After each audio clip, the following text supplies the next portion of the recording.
यमुना नदी। यह नदी 1376 किलोमीटर लंबी है।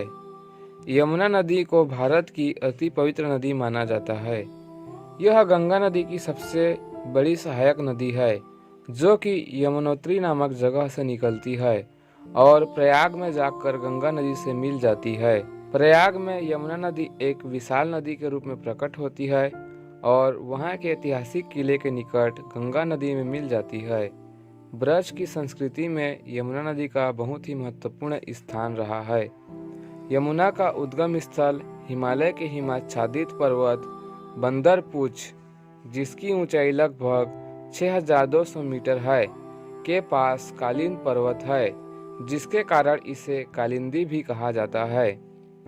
टोंस नदी, हिंडन नदी और शारदा नदी यमुना की प्रमुख उपनदियां हैं जो बाएं ओर से मिलती हैं, तथा वे नदियां जो दाएं ओर से मिलती हैं चंबल नदी, बेतवा नदी और सीन नदी प्रमुख हैं। यमुना नदी के पिता श्री सूर्य जी को माना जाता है। मृत्यु के देवता यम को इसके भाई माना जाता है।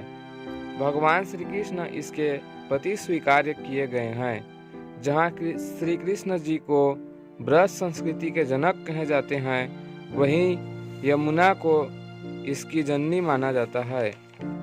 इस प्रकार देखा जाए तो सच्चे अर्थों में यह ब्रजवासियों की माता है, अतः इसे ब्रज में यमुना मैया कहते हैं। गौड़ीय विद्वान श्री रूप गोस्वामी ने यमुना नदी को साक्षात चिदानंदमयी बतलाया है। गर्ग संहिता में यमुना नदी के 5 नामों का वर्णन किया गया है। वाल्मीकि रामायण और विष्णु पुराण में इसका वर्णन प्राप्त होता है। यमुना नदी मधुबन के समीप बहती थी, जहां इसके तट पर शत्रुघ्न जी ने सर्वप्रथम मथुरा नगरी की स्थापना की थी।